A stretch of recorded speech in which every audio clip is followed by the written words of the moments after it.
Hey guys, welcome back to Dynamic Coding. My name is Yogesh Singh, and in this tutorial we are going to create a simple to-do application using Python pkinter and file handling. So as I say, I am using pkinter and file handling, so it means that the data or the task is stored in our system for permanent basis, not for temporary, and this is how our final output will look like. Okay, so as you can see, there already are tasks added. When I write task 2 and press enter, it will automatically add the task. And let me show you the file. Okay, so as you can see, the text file of task is automatically updated when a task is added and automatically update when I delete a task from that file. So let me show you. Okay, so this is the project we are going to build in this tutorial, so let's get started. So the first thing we require is to import our module. So from for import tkinter as tk, and now create our root instance. So root is equal to tk, and then root dot title, and the title for our project is to do have. Now set the geometry, so root dot geometry, and the geometry of this project is 300 by 360, where 300 means the width of the GUI will 300 and 360 is the height. Now root dot config background color is equal to hashtag 8400ff. Okay, you can change the background color according to your choice. Then root dot main loop, and now let's run this. Okay, as you can see, our GUI window is created, the title is added, and the geometry is according to the size which I pass. And now let's add one more thing, root dot resizable 0,0. It means we cannot resize the width as well as the height of our GUI. Now let's run it. So as you can see, I am not able to resize my GUI window.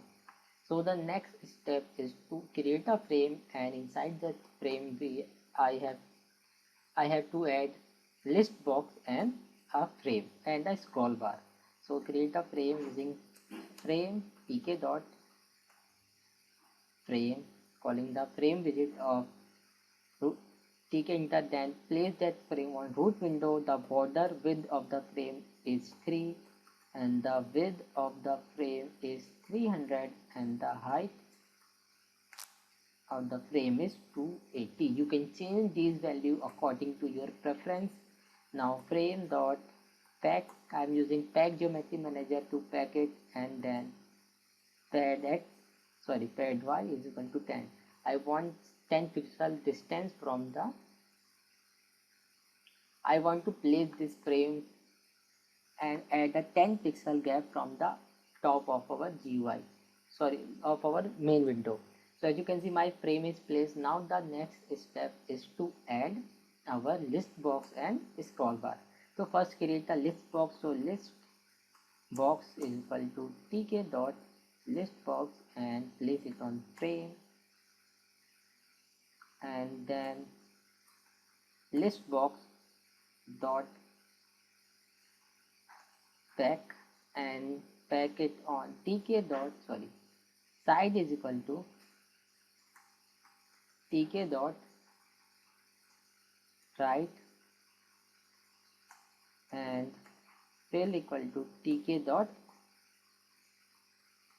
both. Okay, now add some more attribute. So font of the list box is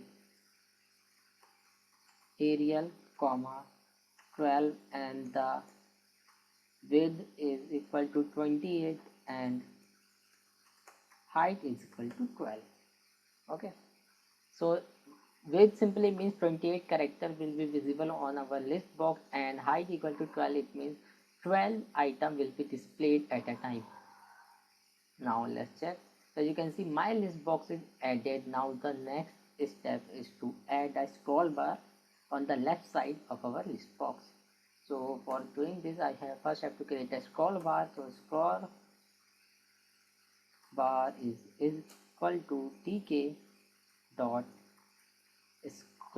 scroll bar and place it on frame, and then scroll bar dot back. Now same side is equal to tk dot right, sorry, tk dot, here I have to pass right, and then fill is equal to tk dot both, and here remove that right to left. I want my list box to be on left side, and as you can see my scroll bar is added. Now the next step is to combine our scroll bar and list box together. For doing this, just write scroll bar dot, sorry, scroll bar dot config, and here command is equal to listbox dot y view, and listbox dot config y scroll command is equal to scroll bar dot set. So by this function my scroll bar and list box are combined. Okay, now the next step is to create our entry box for getting the task entry and button frame, and inside button frame we have to add two buttons. So let's create our entry box. So task underscore entry is equal to tk dot entry, and here place it on root. The width of the entry should be 20, and the font which I am using is Times, and the font size is 14. You can change the font size, font family, and font style according to you. And then task entry dot pad pack, and pad y is equal to 10. Now our entry box is also created. Let me show you. As you can see my entry box is also added. Now the next step is to create a button frame and add our buttons. But before this, let's bind our entry box. So task entry dot bind, and here inside this, it simply means when we press the enter button on our entry box, then it will call a method which is add task. Okay, so as you can see it is displaying an error because I did not create that function yet. So let's create this. So define add task, and here I'm writing pass, and same define delete task, and here pass, and also pass argument args here,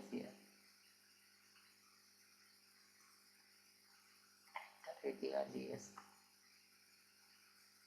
Now it, our entry box is created. Now the next step is to create our button frame. So button frame is equal to tk dot frame, and place this frame on root.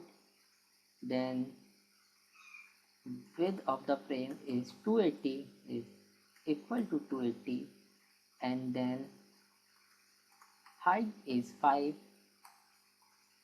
button frame dot pad, and also pad y is equal to 10.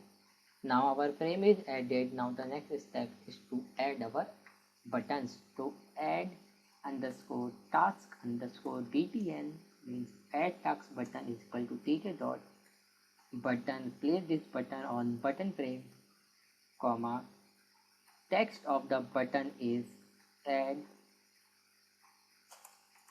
task, and BG background color of the button is light green, or you can change the color according to you, and command is equal to add task. Now add task button dot grid. I am using grid geometry manager to place my button on our button frame, and row value is 0 and column value is also 0. And in the same way, copy this code and place it here. Now change that add to delete. Copy this, Control C, Control V, and here delete task, and here delete task, and change the color from light green to red, or I am using a hexadecimal value which is E20049. Okay, so change the column value from column 0 to column 1, so it will display on the text on the next column. Now let's run it. So as you can see, my GUI is completed. Now our next step is to add functionality on these buttons, or using or defining our method. Now the next step is to define our method. So first we need to create a variable which is list, which is task underscore list. Basically this list store all the tasks which I inserted, or which I inserted on my list box on my or in my file, and this list box is used when I want to delete my tags and from the list box as well as from the file. So first use global and task list, and now get the task value from the entry box. So task is equal to task entry dot get. It will fetch the value of entry box and insert it into the task box, and if that task box is the task value contain anything, then with open and create a file. So I am naming it as task and dot txt in append mode. So as when I create a file in append and write mode, if the file is created, then it will open the file directly, and if the file is not created or not present in my system, then it will first create that file and then open that file. So in append mode as task file, and then task file dot write, and write slash, and on the next line plus task. It will write our task value inside that file, and then task and list dot append, and then append the task value inside it, and list box dot insert, and insert tk dot and insert that end index, and the value which I want to insert is the task. Now let's save it and run it. So when I write something like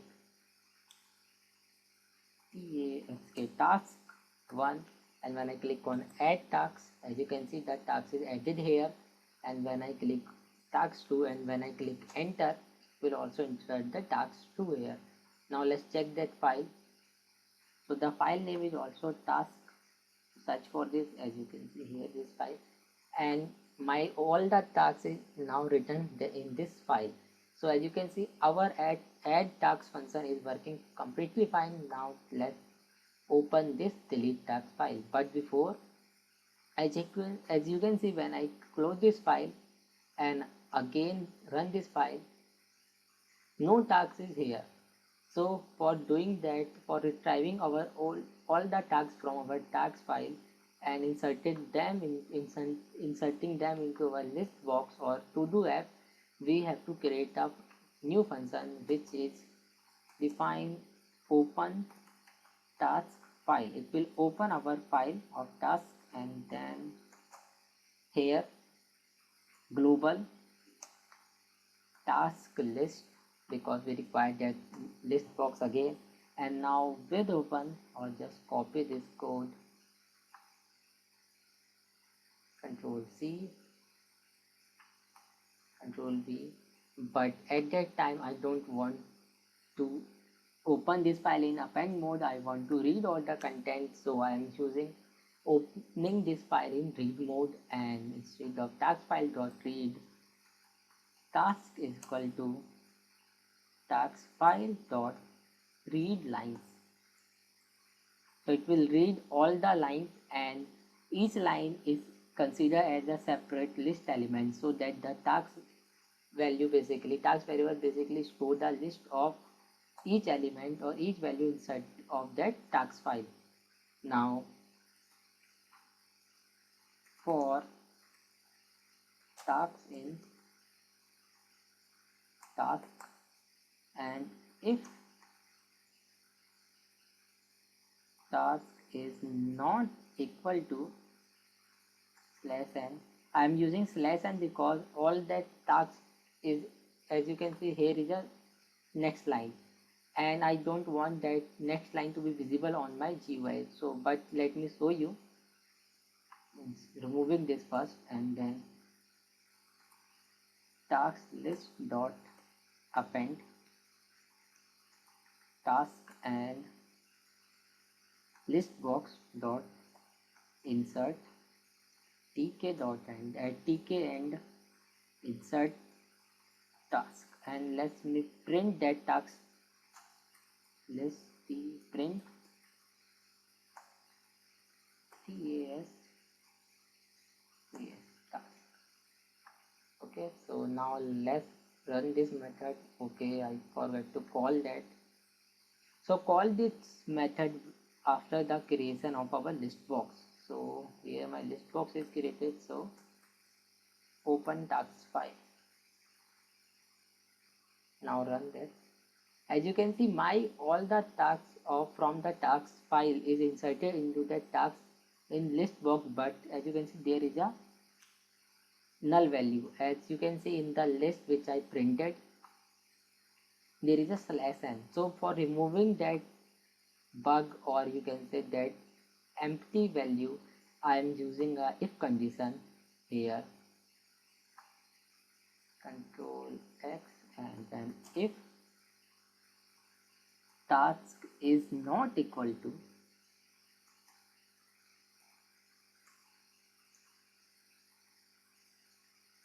slash n, then insert that data. Now let's run this. As you can see, all my task value is now inserted. Now the final step is to create our delete task method. So for doing this, I again need to call global task list, and as you can see, I also append all the tasks into that task list. Okay, so now here with open, oh sorry, task equal to str string, and inside it list box dot get, and here tk dot anchor. So which basically it will return the list value from list box which is currently selected. Okay, so and the list box which the and the value which list box return is converted into a string variable, or you can just remove this. I don't think it is compulsory to write a string because get method return the value in string format. Now if task in task list, if that task is present in the task list, then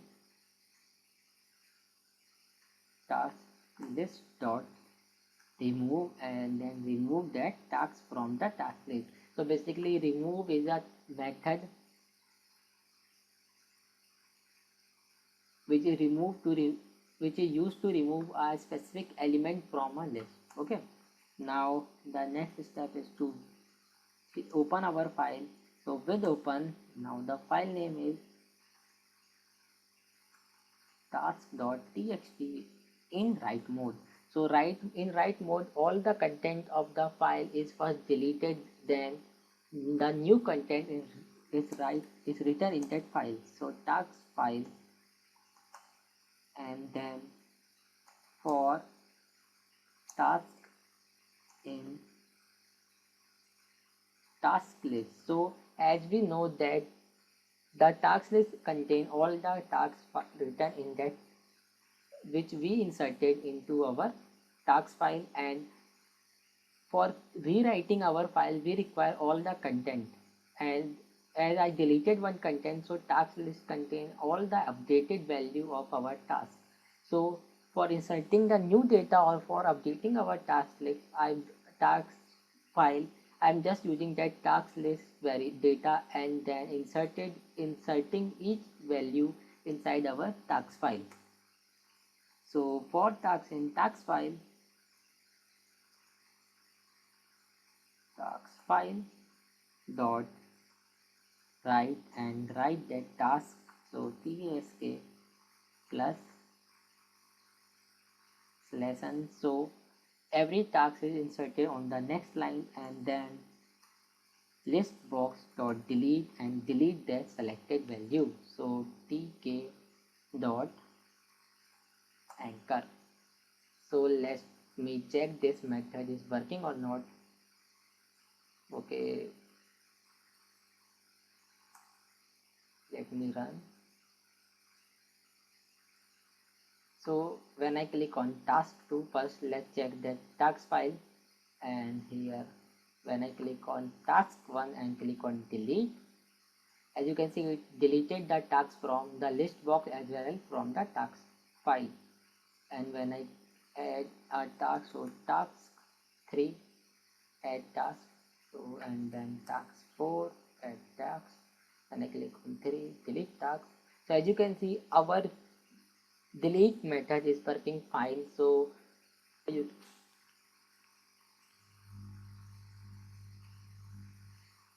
the source code link is in the description of this YouTube video. You can follow me on GitHub as well, and for more related project and content you can subscribe to my channel, like this video and share this video. And if you have any idea regarding this project and any future project, you can DM me on Instagram as well as comment on this video. So that's all for this tutorial. See you in the next one. Bye.